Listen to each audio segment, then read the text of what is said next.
Date लिखी होती है। क्यों लिखी होती है? एक्सपायर डेट लिखने का कारण क्या होता है?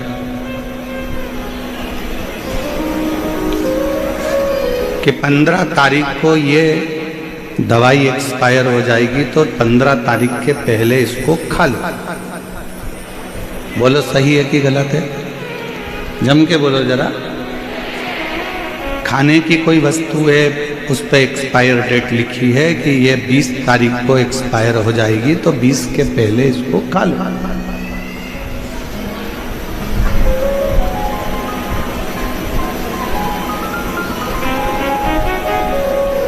अब दवाई पर तो एक्सपायर डेट लिखी है कि इसको इतनी तारीख के पहले पहले खा लेना।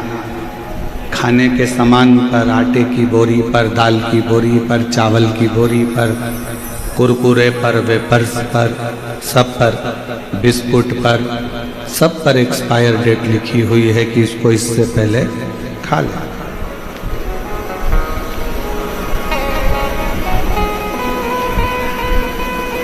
पर मनुष्य की एक्सपायर डेट कब है ये किसी को नहीं मालूम। दवाई एक्सपायर हो उससे पहले खा लो, दाल एक्सपायर हो उससे पहले पका लो, और आप एक्सपायर हो उससे पहले शंकर का नाम गा लो। उससे बढ़कर कोई फिर मौका मिलेगा नहीं मिलेगा।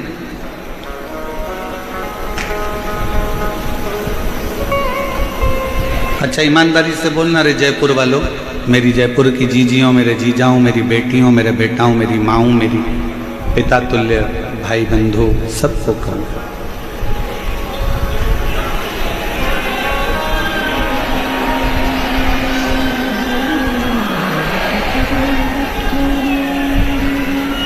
ये मौका क्या बार बार मिल सकता है?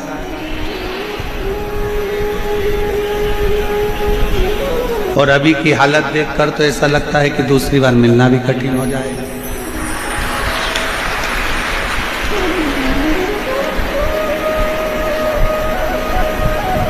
जितने लोग पंडाल के अंदर हैं, चारों पांचों पंडाल जितने भरे पड़े हुए हैं, इससे दुगने लोग।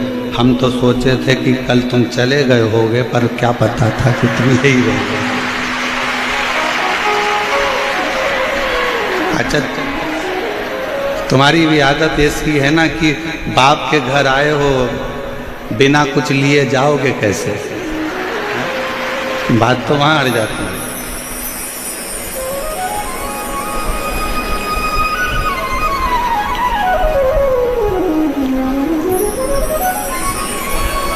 तुम्हें पता था कि कथा चालू हो जाएगी? हैं? पक्के जादूगर हो तुम लोग। पर एक बात है, मेरे गोविंद देव भगवान की ये जो पवित्र धरा है जयपुर, ये बड़ी कमाल की धरा है। ना जाने इसमें कौन सा जादू है कि वो अपने आप बंसी की तान पर कुछ ना कुछ करा ही है।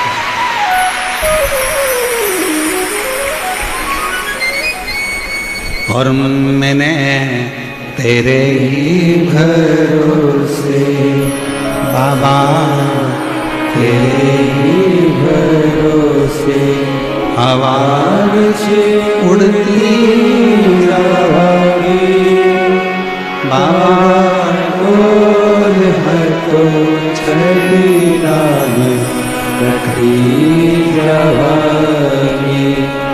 भोले मैं तेरी पतन शंभो, मैं तेरी पतन हवा से उड़ती जावागी बाबा, और हथो छड़ी नाग रखी जावागी। एक विश्वास,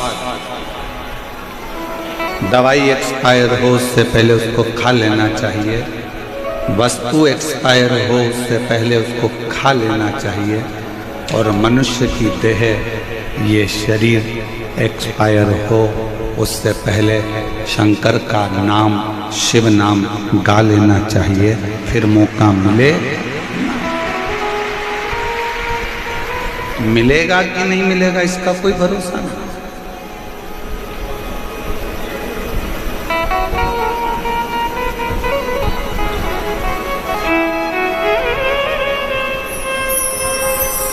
ये शिव की उदारता से, ये शंकर की करुणा से प्राप्त होगा। ईसर गोरा शिव महापुराण की कथा कहती है कि भगवान से रोज प्रतिदिन प्रार्थना करा करो कि दवा और दुख ये दो मेरी जिंदगी से कम कर देना, मेरे जीवन से ये दो चीजें कम कर देना। क्या क्या? दवा और दुख।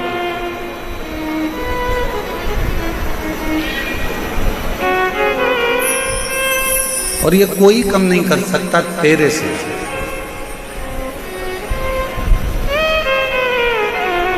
तेरी कृपा होगी तो दवा भी कम होगी, और तेरी कृपा होगी तो दुख भी कम होगी।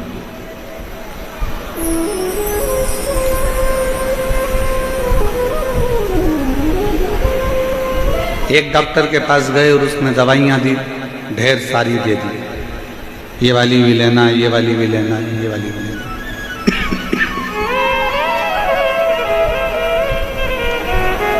दूसरे के पास गए तो उसने थोड़ी दवाई कम कर दी। फिर एक और के पास गए तो उसने भी थोड़ी दवाई कम कर दी।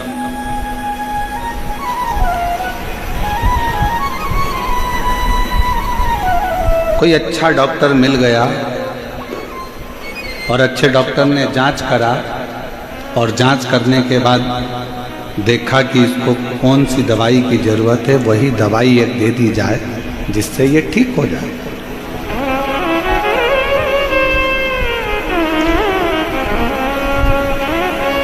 हमारे बीच में महंत श्री बालमुकुंद दास जी महाराज विधायक महोदय यहाँ पधारे हैं। एक बार जोरदार ताली बजा सकता है। आपका अथक प्रयास, आज द्वितीय दिवस की जो कथा चल रही है उसमें आपका बहुत बड़ा अथक प्रयास रहा है। एक बार जोरदार ताली।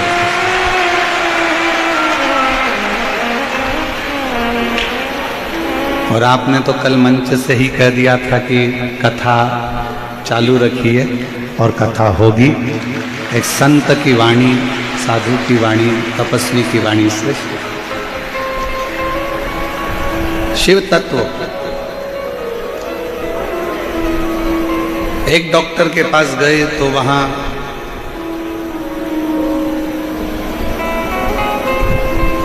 उसने कोई दवाई ज्यादा दी होगी, दूसरे ने कम दी होगी, तीसरे ने कम दी होगी। कोई स्पेशलिस्ट ढूंढा,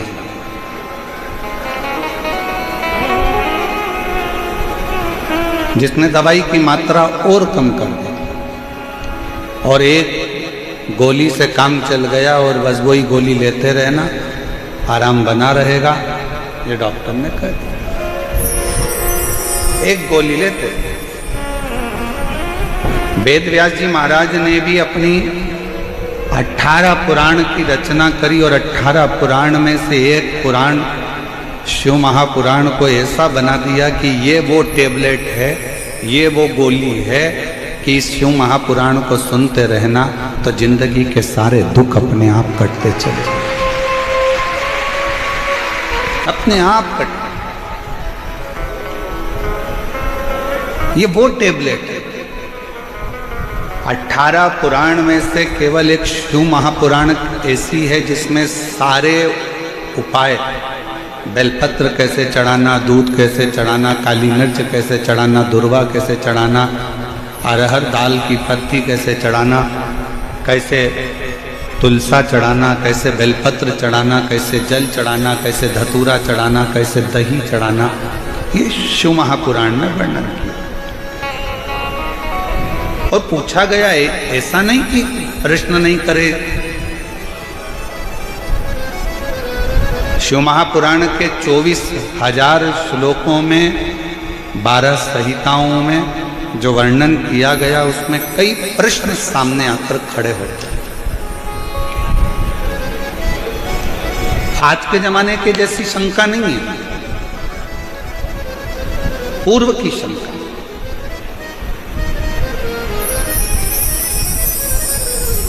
कितना सुंदर प्रसंग आता है कि चंचुला देवी ने कथा सुनने के पहले एक प्रश्न ईसर गोरा जी की साक्षी में तुमरुका जी से कर लिया।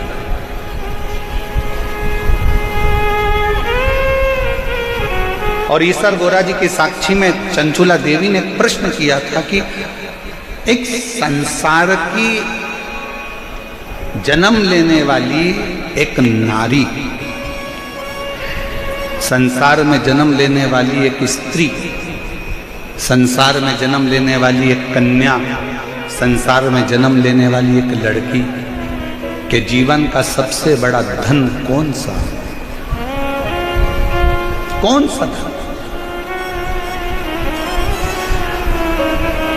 एक लड़की के जीवन का सबसे बड़ा धन कौन सा है? और दुनिया के लोगों ने शिव महापुराण को अच्छे से अध्ययन नहीं करा तो उन्होंने बहुत कुछ छुपाया। कई लोगों ने तो शिव पुराण को जाना भी नहीं सही से और उस पुराण पर लोगों ने आक्षेप भी लगाया। कौन सा धन एक लड़की के लिए, एक महिला के लिए, एक स्त्री के लिए चंचुला देवी पूछती है कि एक स्त्री का सबसे बड़ा धन कौन सा है? और आप सब आश्चर्य करेंगे कि गुरुजी ऐसी बात करते हैं कि दुनिया का सबसे बड़ा धन एक लड़की के लिए, एक स्त्री के लिए, तुमरुका जी ईसर और गोरा जी की साक्षी में कहते हैं दुनिया का सबसे बड़ा धन एक लड़की के लिए, एक स्त्री के लिए शिक्षा है, और उससे अच्छा धन दुनिया में कोई नहीं। शिक्षा से बड़ा कौन सा धन होगा?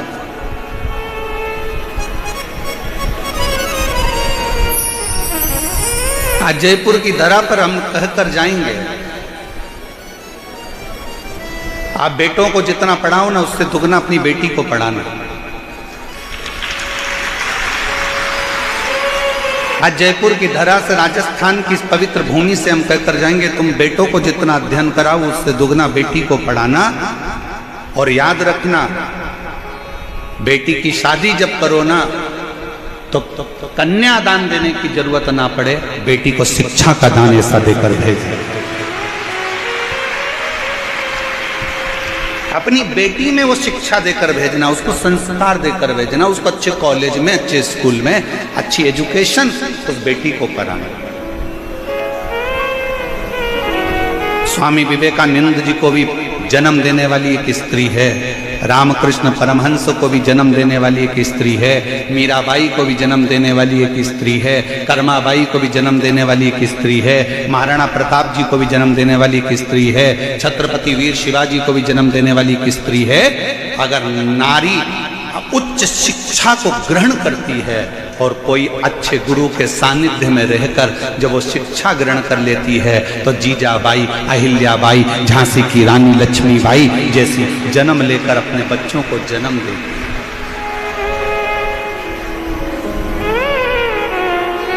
मत दो कन्यादान, तुम कुछ भी कन्यादान में तुम्हारा मन पड़े, फ्रिज मत देना, कूलर मत देना, एसी मत देना, डनलप का गद्दा मत देना, सोफा सेट मत देना, पलंग मत देना, तुम बेटी की कन्यादान में कुछ मत देना। पर बेटी से निवेदन है कि आप अपनी बेटी को इतना पढ़ाओ, इतना अध्ययन कराओ, इतनी विद्या अध्ययन कराओ कि उसको उसकी शिक्षा ही उसका कन्यादान है, उसकी शिक्षा उसका कन्यादान क्या है, रतन। ईसर गोरा जी की साक्षी में जरा विचार करिएगा, कितना सुंदर प्रसंग आया है। आपको मालूम है कन्याकुमारी गए हो कभी? कौन कौन गया, हाथ उठाओ जरा। गए हो? कन्याकुमारी में कन्याकुमारी माता का मंदिर है कि नहीं? जम के बोलो जरा, है ना? क्यों है, किस लिए? ये शिव महापुराण की कथा कहती है जब बाणासुर ने पार्वती जी के भाई को गलत संगत में लेकर चले गया और गलत संगत में पार्वती जी के भाई को जब गलत संगत में लेकर गया और उसको गलत संगत में डालकर एक दिन माता पार्वती के भाई हिमालय राज के पुत्र का जब संहार कर दिया, संहार कर दिया, उसने नहीं मारा, पर उसने अपनी चाल से, अपनी रचना से उसने पार्वती जी के भाई को मरवा दिया, हिमालय राज के पुत्र को मरवा दिया।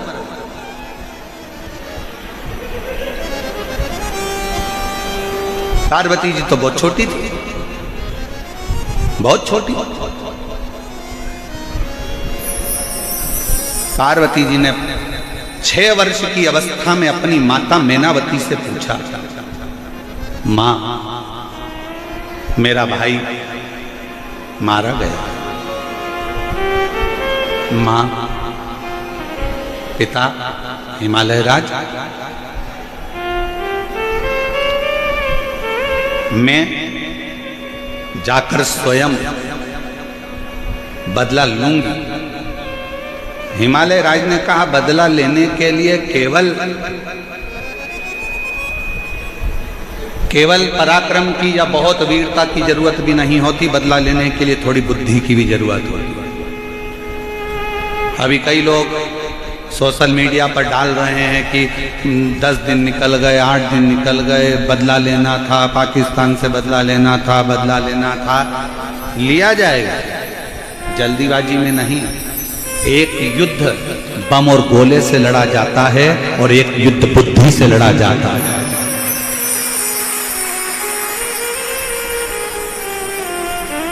एक युद्ध हथगोलों से लड़ते हैं, एक युद्ध बंदूकों से लड़ा जाता है, तोपों से लड़ा जाता है, गोलियों से लड़ा जाता है, और एक युद्ध बुद्धि से लड़ा जाता है।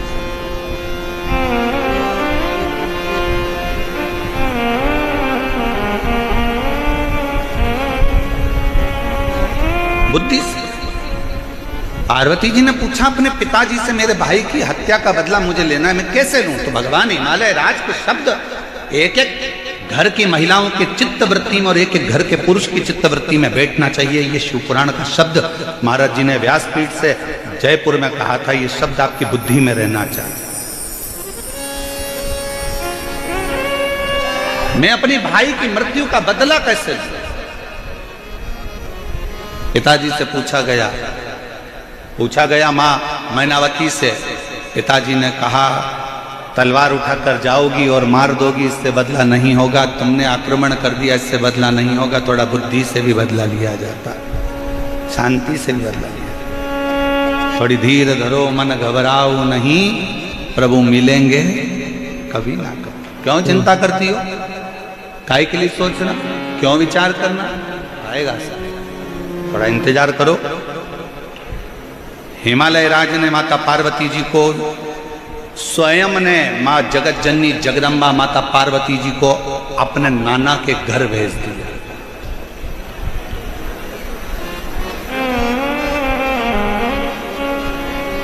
पार्वती जी को अपने नाना के घर भेजा।